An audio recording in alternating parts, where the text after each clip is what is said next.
뉴스 속으로.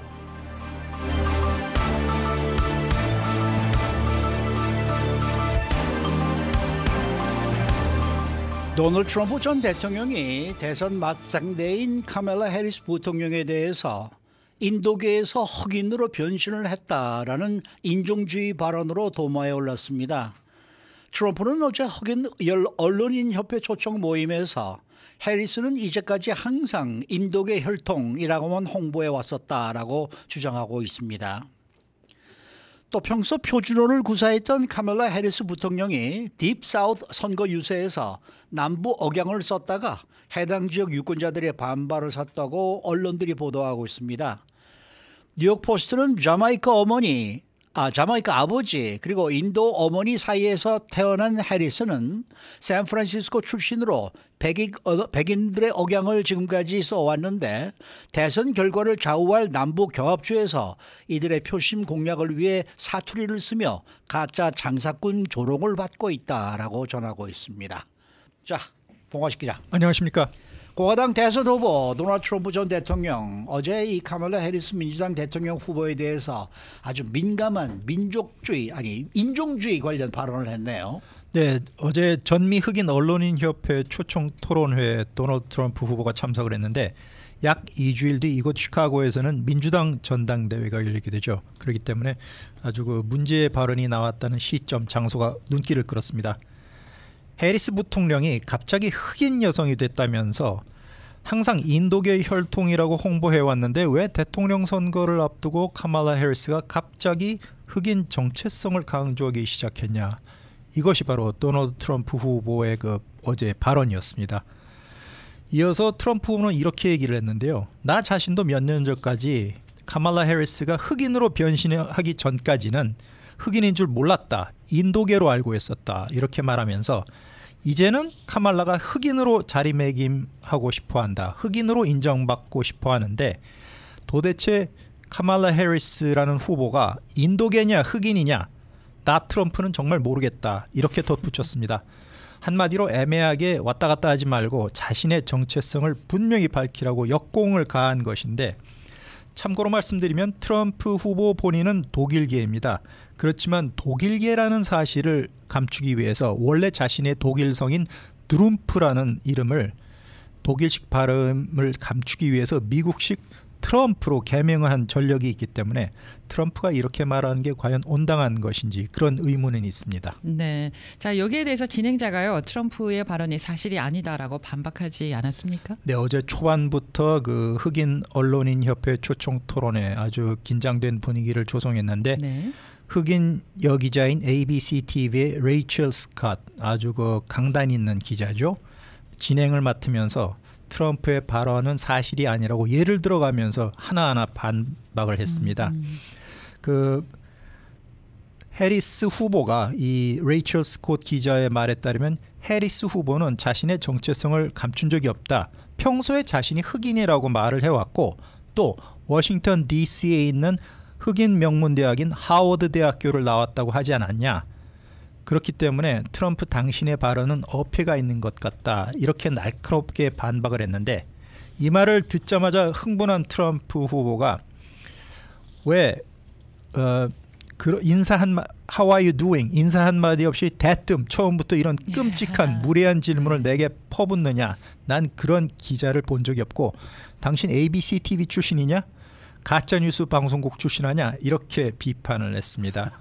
그리고 이 스캇 여기자가 트럼프 후보 당신은 예전에 플로리다주 마라라고 자택에서 백인 우월주의자들과 식사한 사실까지 있었는데 이런 것을 볼 때 왜 흑인 유권자들이 당신 트럼프에게 한 표를 행사해야 되냐 그걸 설명해달라 이렇게 또 날카로운 질문을 던졌습니다. 이에 대해서 트럼프 후보는 조금 동문소답식으로 대답을 했죠. 나는 미국의 흑인들을 다 사랑한다. 백악관에 있을 때 이 나라 흑인들을 위해서 내가 정말 많은 일을 했는데 나는 노예를 해방했던 에이브러함 링컨 전 대통령 이후에 흑인들 입장에서 최고의 대통령이었다. 이렇게 자화자찬을 했는데 네. 방청석에서는 야유와 환호가 동시에 터졌습니다. 동시에, 네. 또 토론회를 하는 도중에 흑인 일자리라는 표현을 또 써서 또다시 또 논란이 되고 있습니다. 이게 한인들을 포함한 아시안에게도 간접적으로 해당이 되는 발언인데요.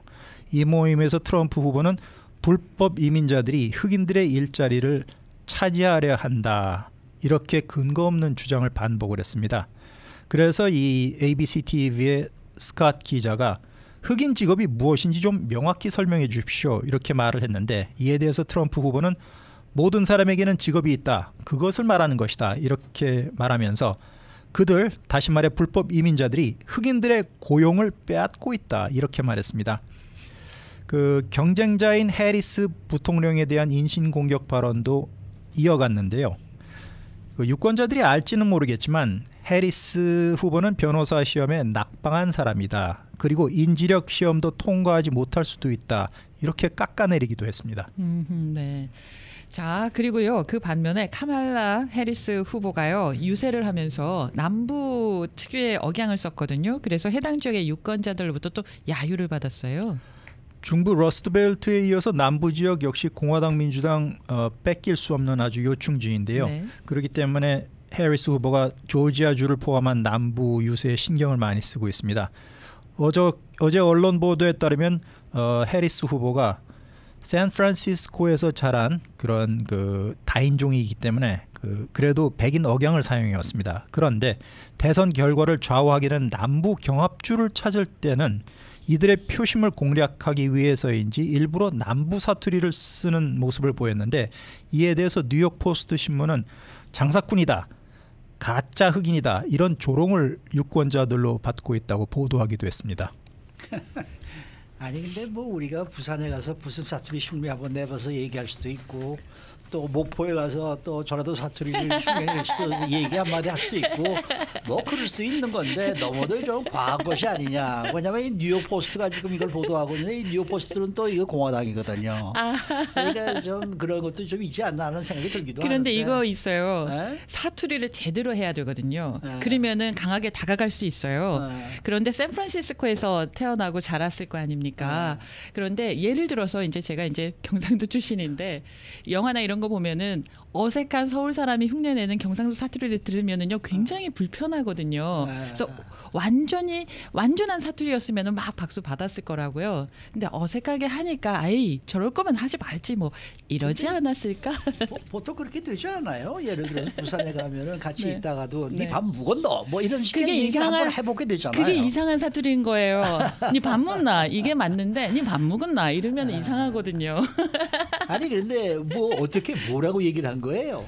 지난주에 조지아주의 아틀란타 야외 연설 도중에 해리스 후보가 이렇게 말했습니다. 여러분 모두는 2020년에 우리의 승리를 도왔습니다. 그리고 올해 2024년에도 그렇게 할 것이다, 이렇게 외쳤는데 일부러 문장을 길게 늘어뜨리면서 말하는 특유의 남부 억양을 흉내냈습니다. 네. 조지아, 알라바마, 미시시피 지역에서 쓰이는 이 특유의 액센트는 남부 스타일의 느린 코맹맹이 말투라는 서던 드롤 또는 트왱이라고 말하고 있습니다.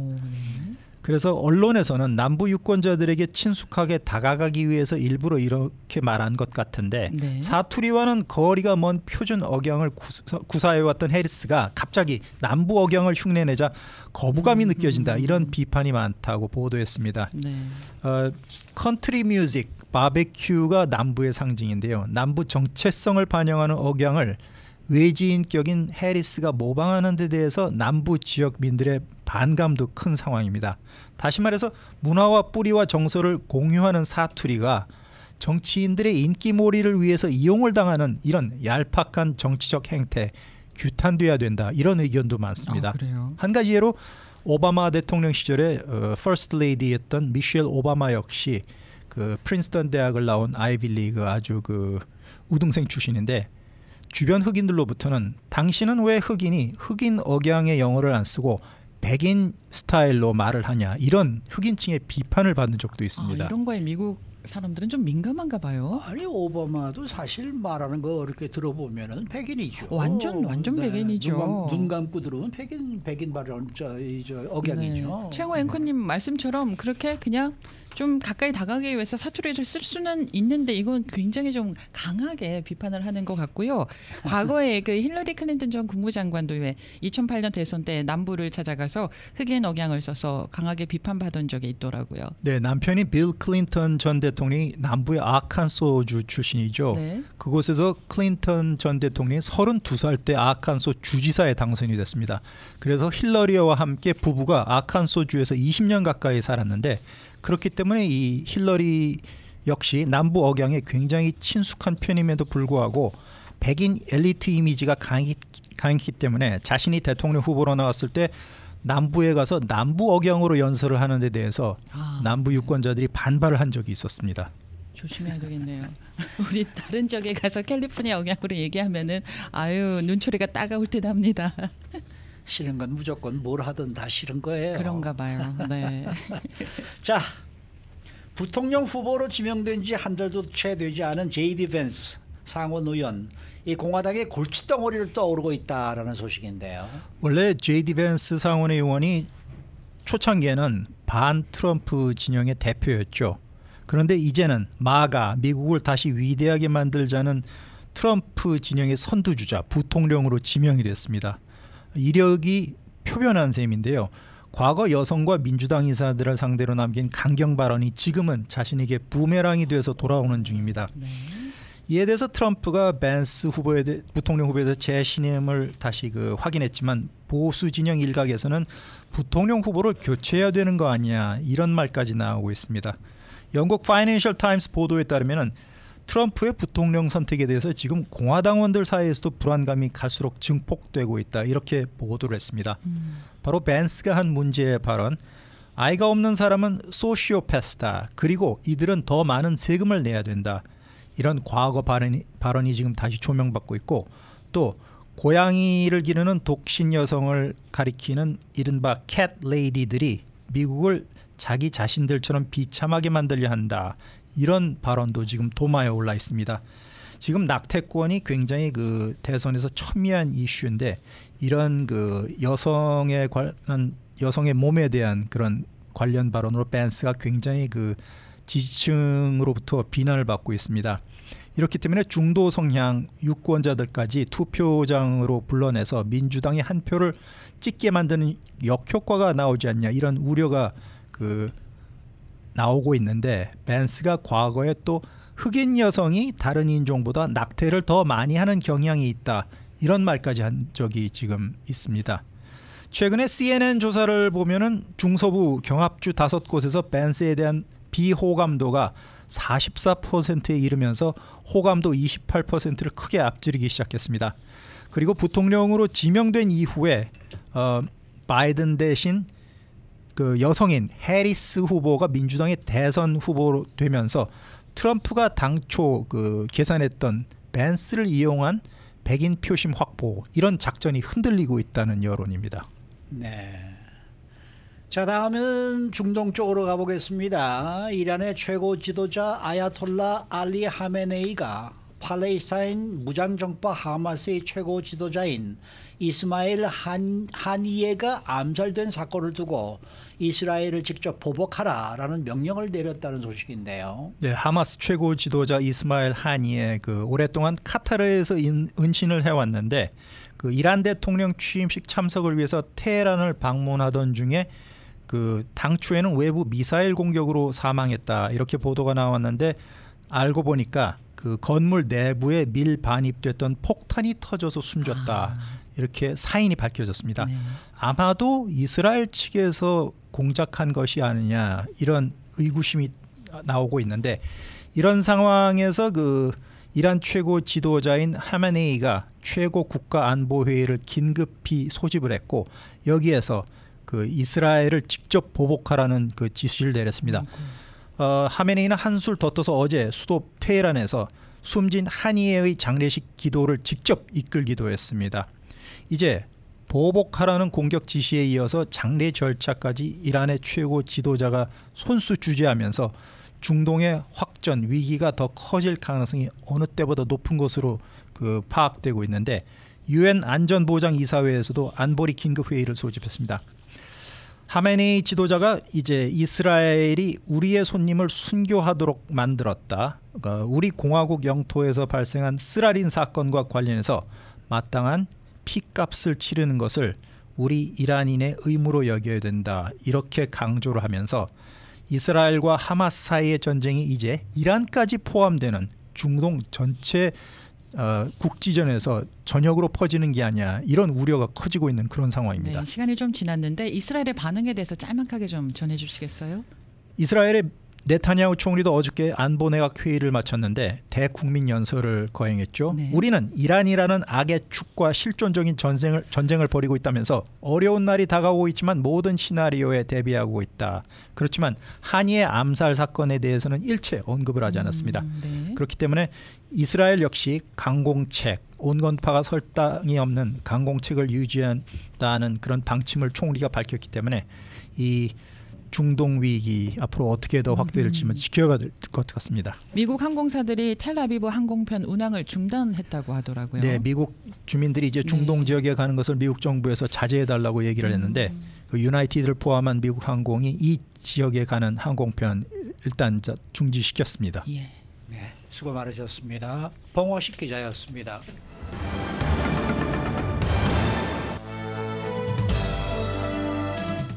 인사이드 아메리카. 최근 미국에서는 상업용 부동산 침체의 심각성이 수면 위로 드러나고 있습니다. LA와 뉴욕의 오피스 빌딩들이 헐값에 거래되는 사례가 속속 나오고 있습니다. 또 이번에 구글의 이 AI 챗봇 세미나에서 대한 새로운 광고가 온라인에서 역풍을 맞고 있는데 이 파리 올림픽을 겨냥해 내놓은 광고인데 비판이 쇄도하고 있습니다. 어떤 내용인지 알아보도록 하겠습니다. 박현경 기자. 네, 안녕하십니까. 우선 이 시간 이 백악관에서는 바이든 대통령이 지금 그 러시아에 수감되어 있다가 석방이 된 월스트리트 저널의 에반 게르시코비치 기자 그리고 해병대 출신 폴 윌런 두 사람의 그 이 가족들과 함께 기자회견을 지금 시작하고 있는데요.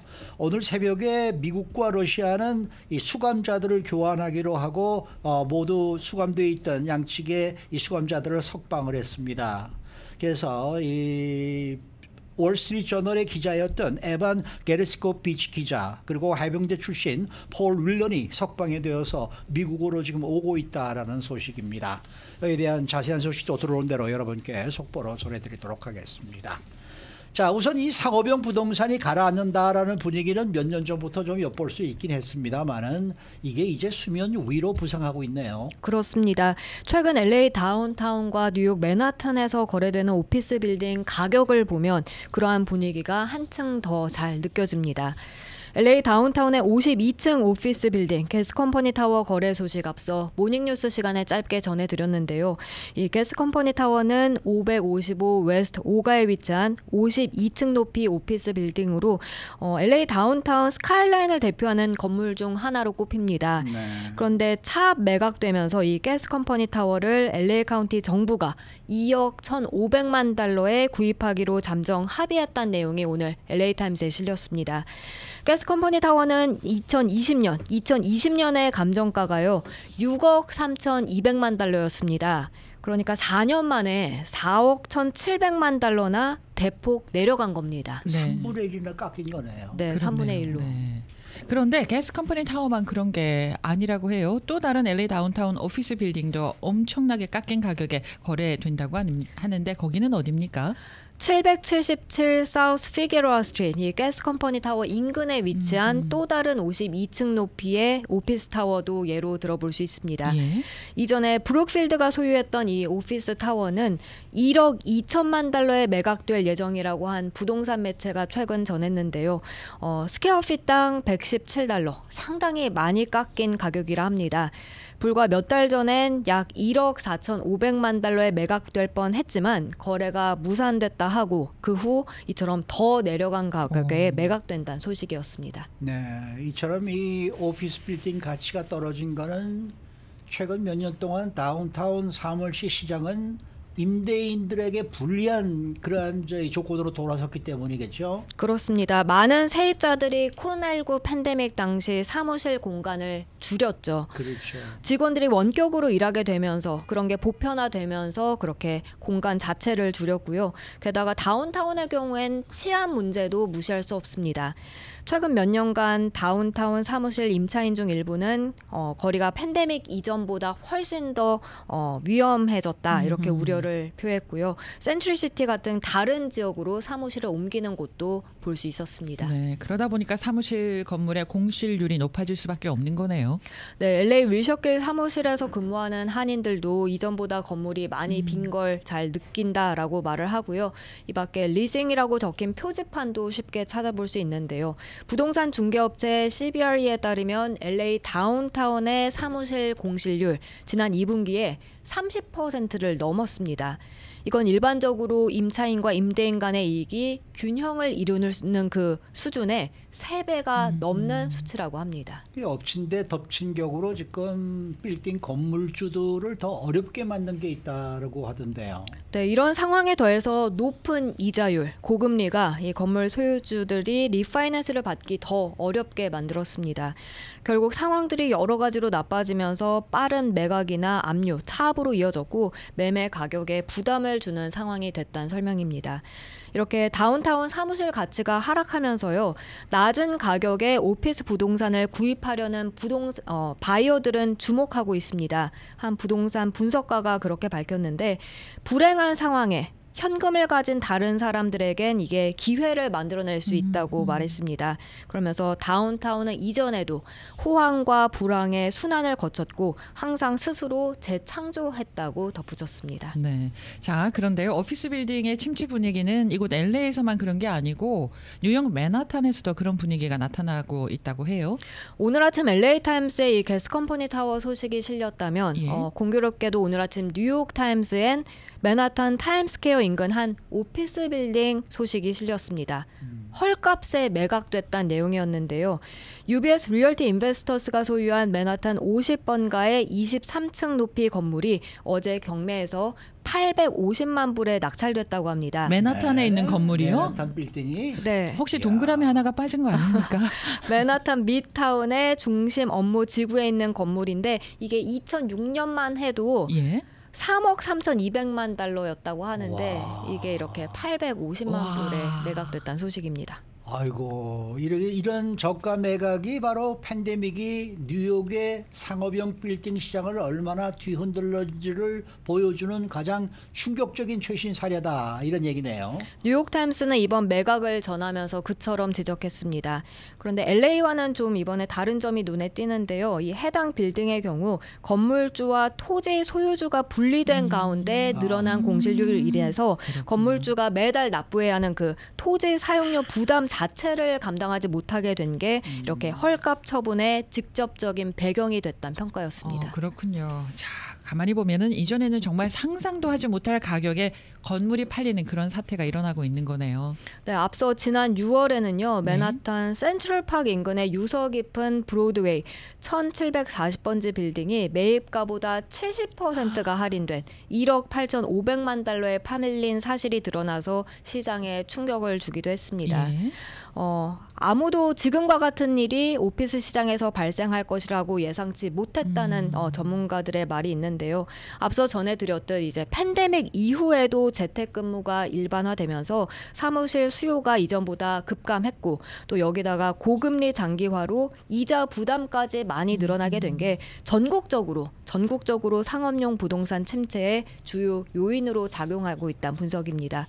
그리고 이번에 매각된 맨하탄 건물 역시 보면 사무 공간의 35% 정도만 지금 이렇게 채워져 있었다고 합니다. 시장 침체가 지속되면서 지난 2분기 기준 전국 부동산 자산 압류 규모는 9년 만에 최고 수준을 기록했다 하는데요. 이런 압류 규모 향후에는 더 늘어날 것으로 전문가들은 우려하고 있습니다.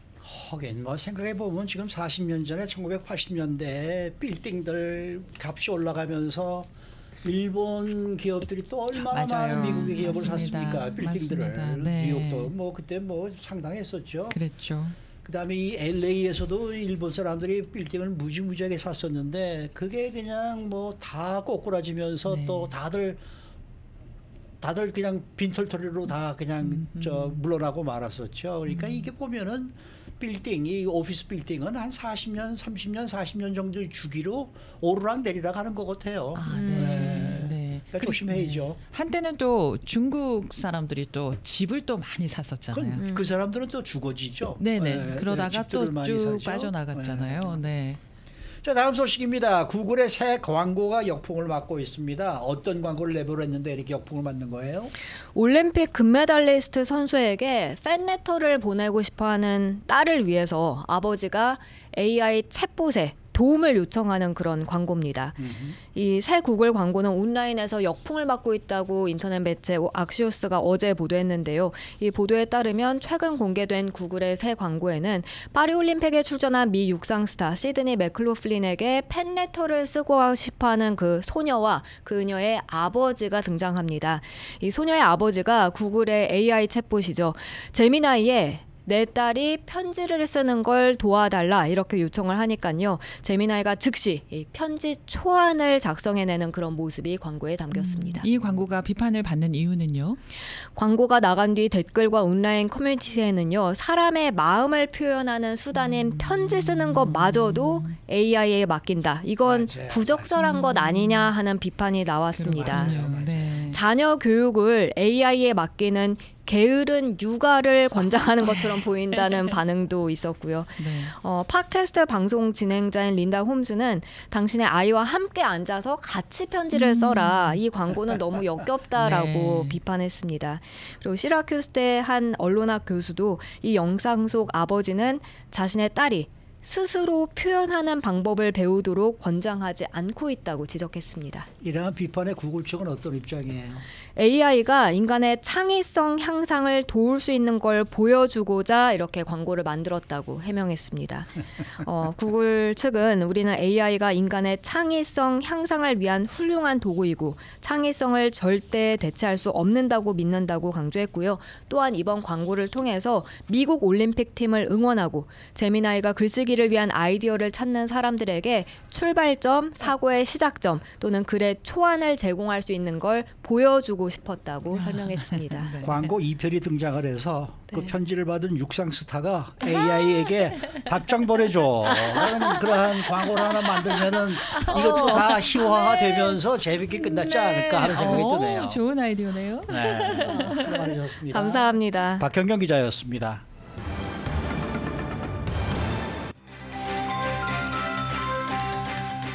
데일리 브리핑.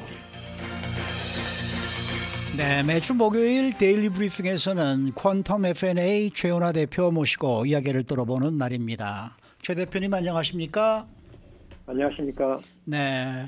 어제 연준이 FOMC 회의를 마치고 이 금리를 우선 동결한다라는 이제 발표를 했습니다. 그리고 9월 금리 인하에 대해서는 조금 더 가능성이 있지 않을까 하는 느낌이 드는 그런 이제 발언을 했는데 지금 뭐 나오는 뉴스들을 보면은 거의 9월 달에 금리가 인하가 거의 확실시 된다라는 식의 그 얘기들이 나오고 있는데 이걸 어떻게 해석을 해야 되는 겁니까? 네, 그동안에 이제 지난 5월, 6월, 심지어 이제 이번 7월까지 나타난 여러 가지 그 인플레이션 자료를 보면은 이제는 금리를 내릴 때가 됐다라고 하는 그런 분위기가 이제 시장을 지배하고 있고요. 네.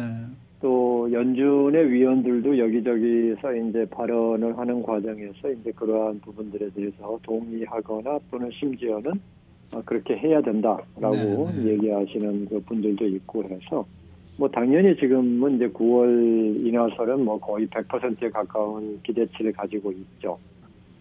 그리고 이제 어제 회의의 결과를 보면서 그런 얘기를 확인해 주지 않을까라고 이제 많은 그 경제 쪽이나 또는 금융 쪽에서도 이제 기대를 했는데 뭐 거의 한 8, 90점 정도의 답을 받은 거라고 봐야 되겠죠.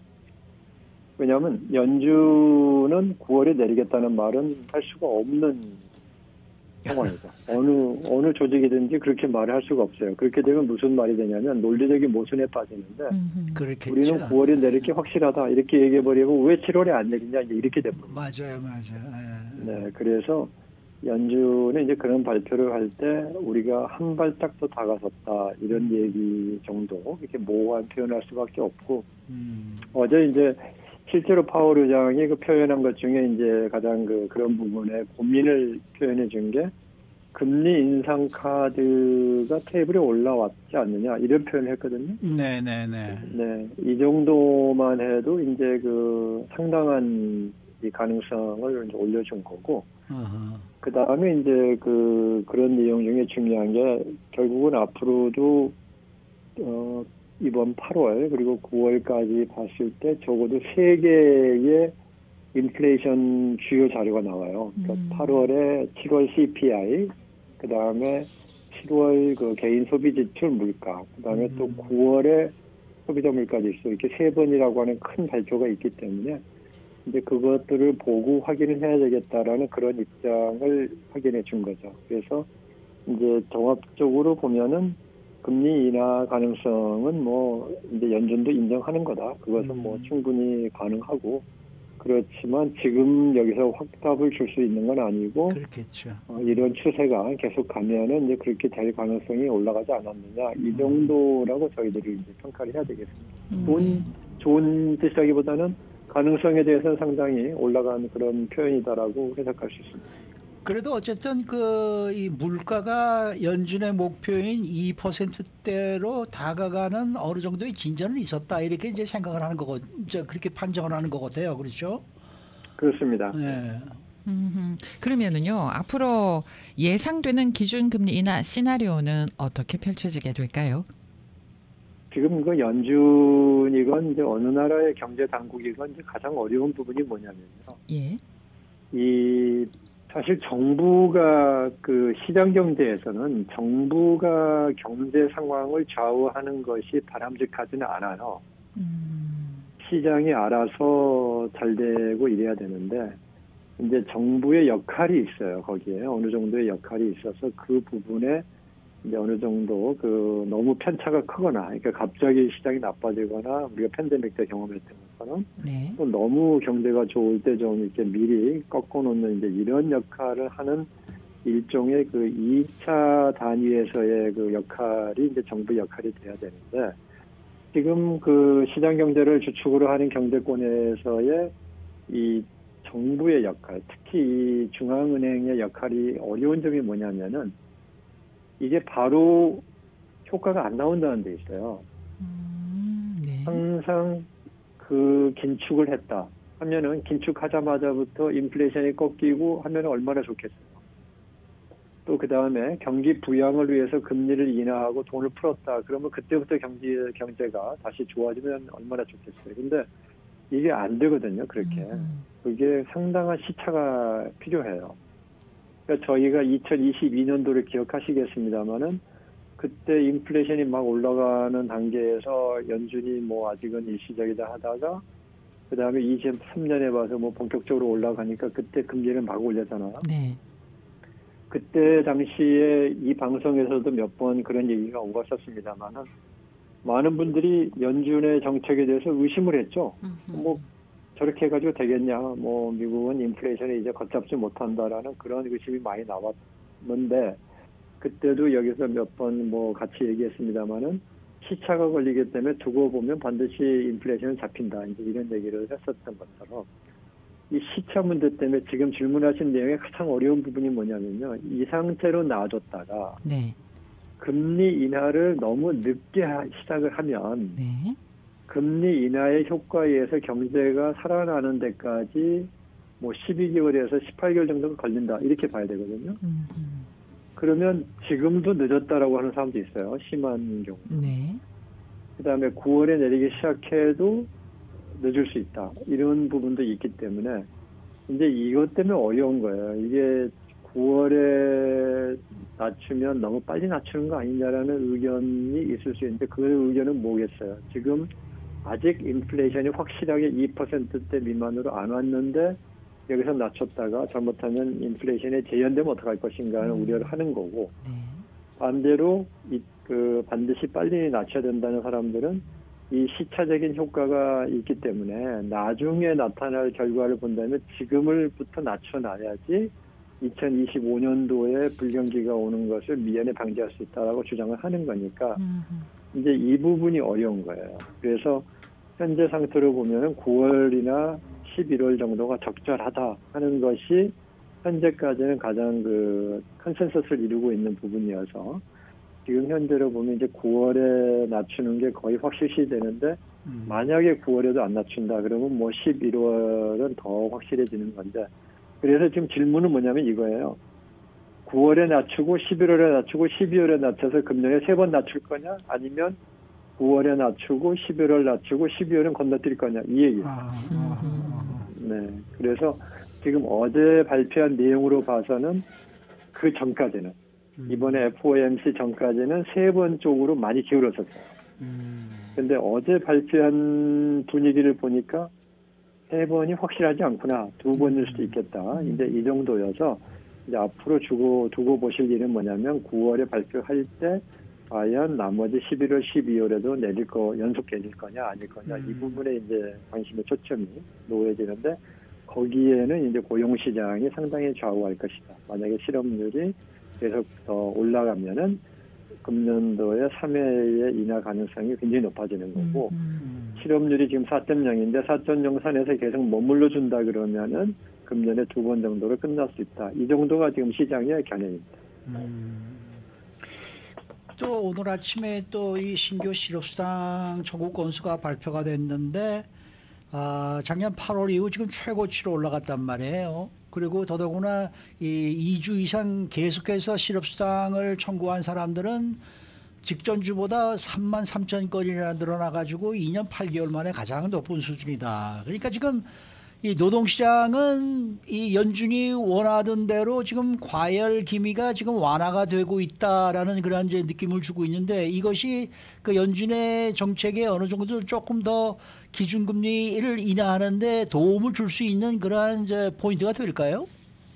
그렇습니다. 지금 많은 분들이 인플레이션에 초점을 두고 있지만 연준은 지금 바로 방금 말씀하신 그 고용시장에 지금 사실은 초점이 더 가 있어요. 왜냐하면 인플레이션은 어느 정도 자기들이 지금 통제할 수 있다라는 자신감을 갖고 있는데, 근데 과연 고용시장이 얼마나 더 나빠질 것인가 하는 거여서 요즘에 나오는 이제 고용 지표들이 조금씩 부정적으로 나오니까 그게 좋은 진전이기도 하면서도 가만히 놔뒀다가 이게 너무 심해지면 어떡하냐는 이제 우려가 나오기 시작하는 거죠.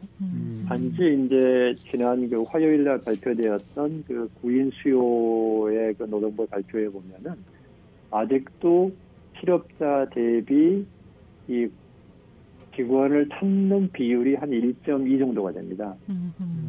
그래서 아직까지는 고용시장이 정말로 너무 일자리가 없고 자꾸 이렇게 해고당해서 힘들다는 수준까지는 안 왔는데 문제는 추세죠, 추세. 네. 추세가 점점 더 나빠져 가고 있기 때문에 아까도 말씀드렸듯이 지금 선제적으로 경기 부양을 위해서 금리를 빨리 낮춰야 되느냐 아니면 이 상태가 괜찮냐 하는 이 부분의 판단인데 상당히 어려운 판단이에요. 지금 현재로 봐서는. 그러니까 이번 달 말에 나타날 실업률 숫자라든지 이런 것을 보면서 이제 완급을 조정할 거라고 그렇게 예상을 하고 있습니다. 네. 근데 대표님 저는 아직도 이 실업률이 좀 나빠져야 연준이 좋아한다는 그러한 이펙트 자체가 좀 아직도 좀 이해가 잘 안 돼요, 솔직히.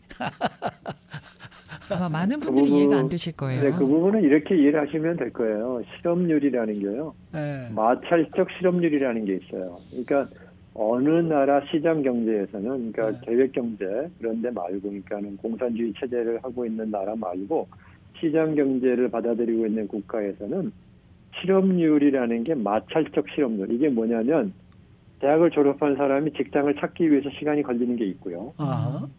또 직장을 다니는 사람이 현 직장에 뭔가 안 맞거나 불만있거나 해서 딴 데로 옮기거나 또는 배우자가 이사를 가면 딴 직장에 돼가지고 갈 때 이쪽 배우자들 같이 일하고 있다가 옮겨가고 이렇게 해서 본인이 원치 않더라도 실업 상태에 있을 수밖에 없는 상황이 있어요. 그 우리가 마찰적 실업이라고 그러는데 네네네. 그 기준이 보통 4에서 5%가 있어요. 항상. 네.